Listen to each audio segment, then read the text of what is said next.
sum of two of the series. And if I'm looking at the sum of two series, both of these converge, then the big one converges.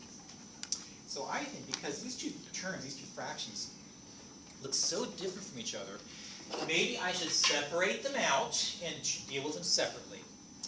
If I take a peek, excuse me, at the first series, clearly P series. No, but clearly geometric series, and maybe it's hard for you to identify what your R value, what your A value really is, but we'll figure it out. But at least if you guys can classify the first one as geometric, I'm happy so far. Second one is P series or geometric? Telescoping. Telescoping, I think. With partial fraction decomposition, I think we can handle it. Let's give it a shot. I'll treat them separately. Now you guys, I don't know how you want to handle this. There's a lot of different ways I could tackle the issue of finding the R and the A in the first geometric series. If you don't like what I'm doing, just yell at me and I'll do it a different way. Personally, when I take a peek at the first series, which is this beast right here, and you guys just guide me along the way if I'm not copying it down correctly.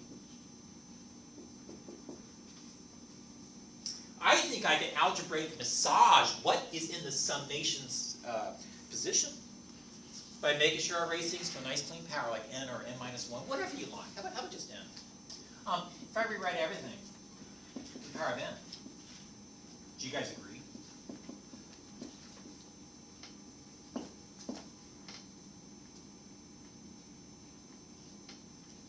No. Oh, you're right. I made a mistake, didn't I? Shoot. If I've only got 5 raised to the power of n, what's left over? I did not tackle. But I agree. Oh shoot, there's something I messed up downstairs as well. I kept my 6 to the end, but I'm missing my 6 to the negative 2 power downstairs. Or shall I say, what's sitting in front of me, hey guys, is that 360 times 5, 6 to the end? Hold it, I forgot my summation notation. You guys, it's still early for me. Just double check my arithmetic. And I maintain no tricks, no tricks. At a glance, R clearly is 5, 6. Maybe not this quickly. Let's find out what the A is. I maintain A is not that quick because I got to figure out what I get when I put the first value of n in for n, which is positive 1. And so I think in this particular case, A is really 360 times 5 sixths. But 360 times 5 sixths, that's just 300. There's my A value. All over 1 minus my R value, which you guys seem to agree with is 5, 6. Oh, that's an unhappy number. Let's clean it up. Let's multiply top and bottom by 6. I think that's going to give me 1,800.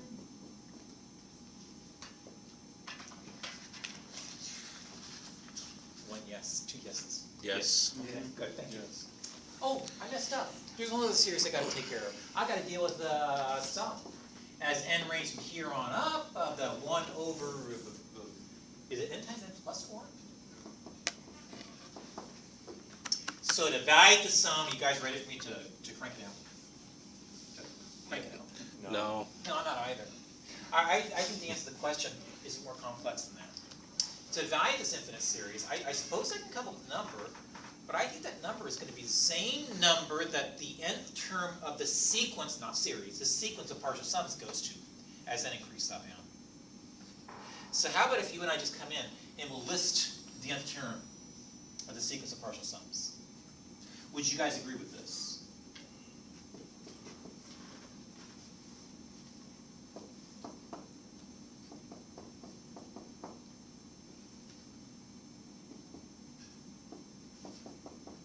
Yes. So if my partial fraction decomposition is correct, then I think the nth term is going to be, if I can pull out the 1 over 4. A lot of terms in here. I think the first term, if I write it in decomposed form, is going to be a 1 over 1 plus a 1 over 5. I think my next term is going to be a 1 over 2. I said plus. It's really minus, isn't it? The minus sign I better bring downstairs. Is that a 1/2 minus 1/6? Then the next term would be a 1/3 minus 1/7, and then a plus 1/4 minus 1/8. I'm sorry to put you guys to sleep. And I'm missing a lot. Actually, I'm missing a heck of a lot down to the very last term, which really is a 1 over n minus a 1 over n plus plus 4, and its predecessor is 1 over n minus 1 minus 1 over n plus 3. Let's keep talking about predecessors. Here I go.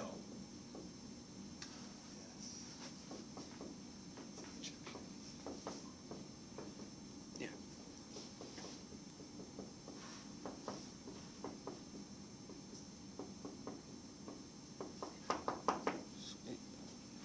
And try to determine if anything cancels in here. Well, let's check it out. This one cancels with, Nothing. oh, it doesn't. The 1/5 cancels with, oh, look at that. Something over here. The 1/2, excuse me, cancels with, The next one over. actually nothing. The next one over. No, not even over there. No. But I do think the Oh, negative the 1/6 1/6, yeah, will cancel with, the first term. 1/2, this 1/3, and the 1/4. 1/3 and 1/4 don't cancel, but I think these do. And so I think I've got 4 terms up front. And that so don't does cancel anything. the 1 over 9 eventually. Yeah, the 1 over 9 will eventually cancel. Yeah. Walking backwards, I think the 1 over n cancels. I think the 1 over n minus 1 is going to cancel with what's next.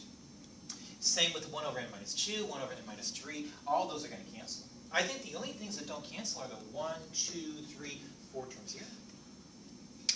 So I guess what I'm trying to suggest is that the nth term of the sequence of partial sums is 1/4 times 1 plus 1/2 plus 1/3 plus 1/4 minus 1 over n plus 1 minus 1 over n plus 2. Another term. Oh shoot, there's another one. 1 over n plus 4. Yep. That should be brace, shouldn't it? My apologies. It's just that if I now take the limit of the nth term of the sequence of partial sums, as n increases without bound, what the heck do I get? What happens here? 0, 0, 0, 0. You still make me do all the work, darn you. 48 over 25. 8. No, I Is think that a- 25's in the denominator, or is it? 12 plus 6 No. plus 4 plus 3. Yeah. 25. You know not to trust me. No, I think that's right. Yes. Why can't you just do the comparison test? What do you want to compare it to? 1 over n squared. Less than that for convergence. Whoa. You know what? You're right. But I think this is a separate question. I think what you're answering is this question. Does this thing converge? Whereas what I'm asking is, I'm giving you the convergence. I want to know what converges to. And so I think the comparison test doesn't tell you what it compares to. And Sean, unless I'm wrong, do you have it in front of you? I don't. Oh, here's one that's printed out. You know, Sean, maybe, serious, it might be my fault, it might be my mistake. Oh, it said if it converges, determine itself. Alright. By the way, you guys, I'm not done yet, Tyler, I'm sorry. Can I say No. this in real quick? Since the nth term of the sequence of partial sums goes to this, that is the infinite sum. And finally, I think to answer my question, I better add these two numbers together. Okay. Okay, my apologies. Okay, and then, for some logic in my head, I split the second part up using, partial fraction decomposition, and then I said that the sum of 1 over n diverges, so the whole thing diverges. What about 1 over, I know something about 1 over n diverges, because it's a p-series. But what am I thinking about wrong with that? You're taking the one thing inside the parentheses. That really is the 1/nth term of the original series, and you only look at part of it.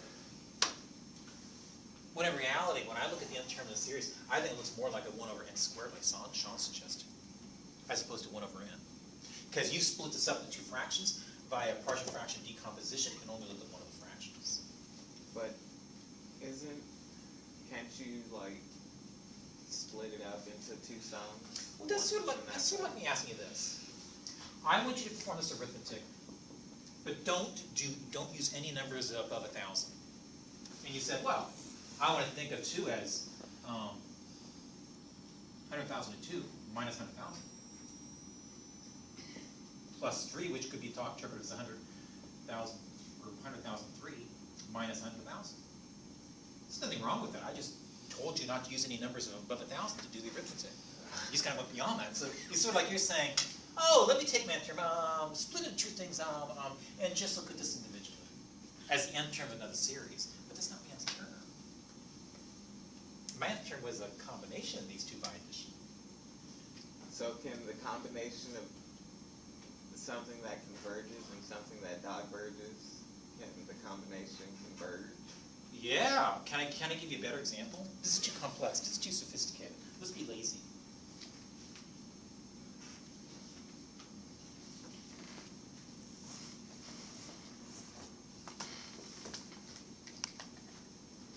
I want to yes or no. Is it a finite fixed real number? Don't give it to me. Yes. Yeah, look at the area underneath the curve, or underneath the hyperbola. As x ranges from 1 to 3, it's a finite area, it's a finite number. Is this true?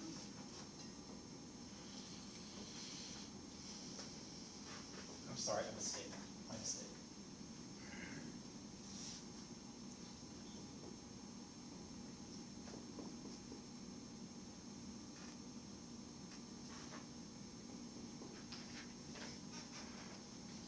It's a finite number as well. It's an improper integral.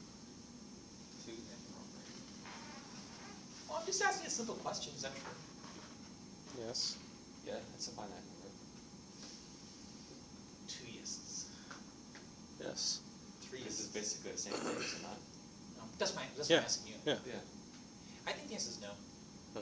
I know why you're saying yes, but technically speaking, this improper integral does not converge, it diverges.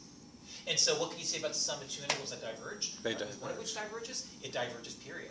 You can't take this b step and just take it on out to infinity and say, oh, just subtract off another unbounded region, because if one or both of these diverge, the whole thing's going to diverge. These are not equal to each other. We can only split this up this way when we're looking at finite bounds of integration in that sense. Did you guys see that, Tyler? Not really. I admit, I can break up, if it already has these unbounded bounds of integration, I can break up.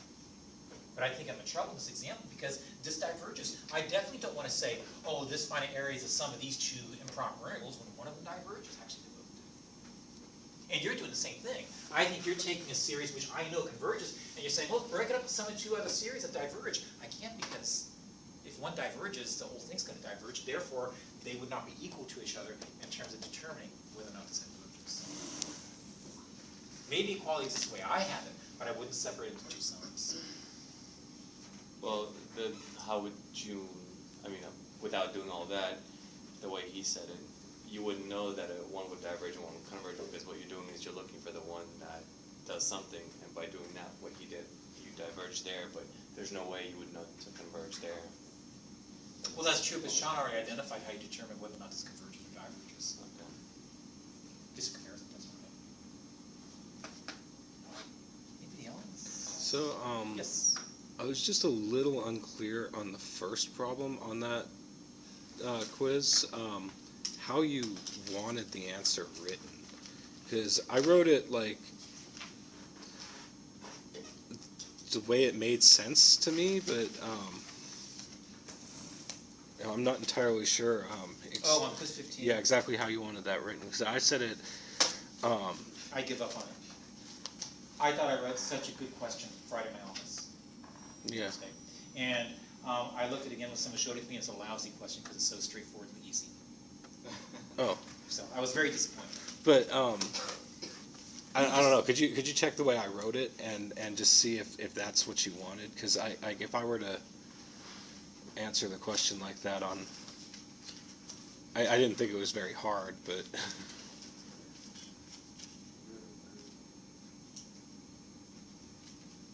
It's the easy questions that take the most time because they're so easy you don't know if you get something. well, I was expecting it to get hard at some point, and Yeah. that one just didn't. Like that can't be right. So I kind of approached it. I graphed it. I differentiated it. Did all that, but which I don't even think I had to do that. But on the it's going to be on the second page. I wrote my answer next to the graph, and I'm just making sure that it's appropriate way of writing the answer. Yeah, if it is bounded and monotonic. Yeah, I said it, and it goes from pi as it's approaching 0. I just didn't really know how you wanted me to describe the upper and lower bound, because it obviously doesn't get higher than pi. It actually equals pi at one point, but then it never actually equals 0. It just approaches 0. So, I mean, I guess I could write that in like a bracket from pi to, But when I look 0 at and your an open paper, I parenthesis. see this. Yeah.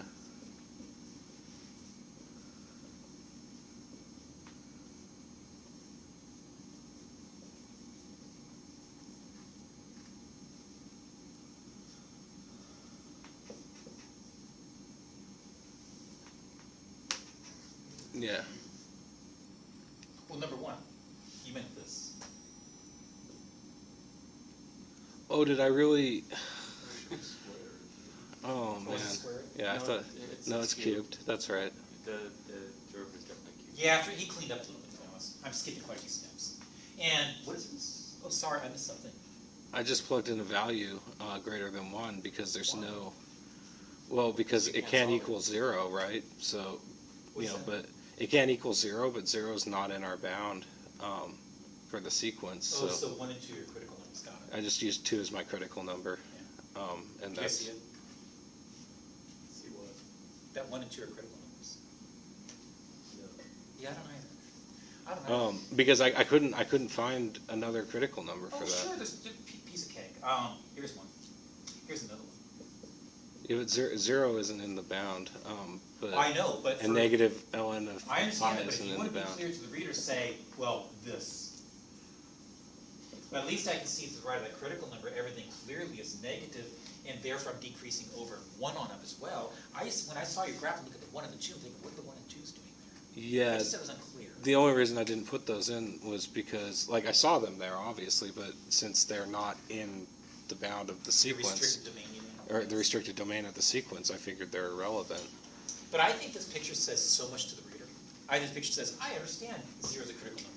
I clearly see my first order function's negative on the right-hand side of it, which means the original function is decreasing for values of x on up beyond 0. Oh, that's right, it's a sequence. So I guess that means I'm monotonic as n ranges from 1 on up. Okay. I just think it's clear to the reader. You're the one who played with a continuous function and talked about it. Okay. If you see my point. You asked me to look at your work and say, what do you think of the way I wrote Well, this? yeah, I see what you mean there. Are you actually going to deduct points for that? I mean, It depends on how clear I think it is when I read it. okay. If I read But, it groggy late at night. On the final answer, though, where you said to state the upper and lower bound, is that the appropriate way of stating it? That was okay. Okay. That's, And you guys, I think what I'm going to do after the final is I'm going to hold some office hours in case you want to talk. So our final exam's next Thursday, right? Hopefully next Wednesday and Thursday. And then maybe like sometime early next week, the week after that. Oh, you guys, what we get to do today is so much fun. oh, one more quick question. Yes. So, alternating series, if you're taking the sum of an alternating series, you really just need to find out whether a sub 1 or a sub n converges or diverges, right? In order to figure out if the alternating series converges or diverges. I don't understand why the asymptotic converges or diverges. So- Is it a sequence or a series? As a series. So if you have like the alternating series, like on number, was it 1 or 2 on quiz 16, where you had an alternating series, but you obviously just couldn't take the limit of the value in the alternating series. You had to do the ratio test in order to figure out whether that converges or diverges. What the alternate series does is for whether or not it goes to 0. Because if it converges to something other than 0, it's going to go to like 1 and negative 1, 1 and negative 1. Yes, I'm nervous. Maybe it's just because I'm tired and I misunderstood Okay. the question. So can I ask you, I'm sorry, to back up and say that again?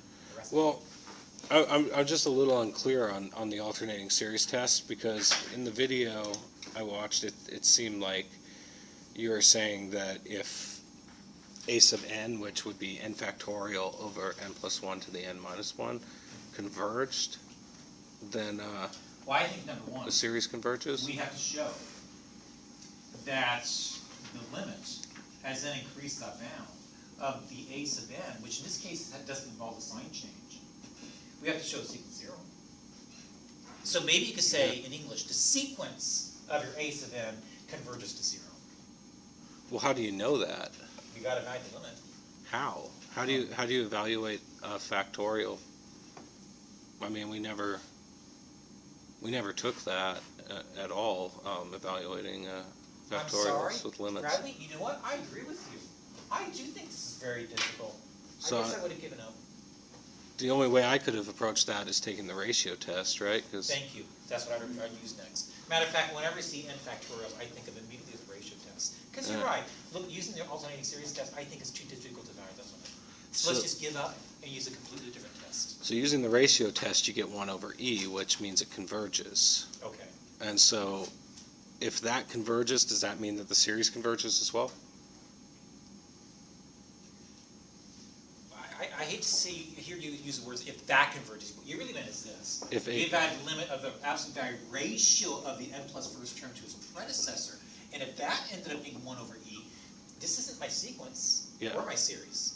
Yeah. It's just a test that this ratio is strictly less than 1. Then the original series converges absolutely. Okay, yeah, because that's what I said. Since the another thing with my wording, I don't know if my wording is appropriate in In that. this example, if you came up with this conclusion, I would have said, therefore, my original series. Because I tried to explain it as thoroughly as I could. But, Converges. Absolutely. okay, I added more words, but that's about what I said. By the ratio test.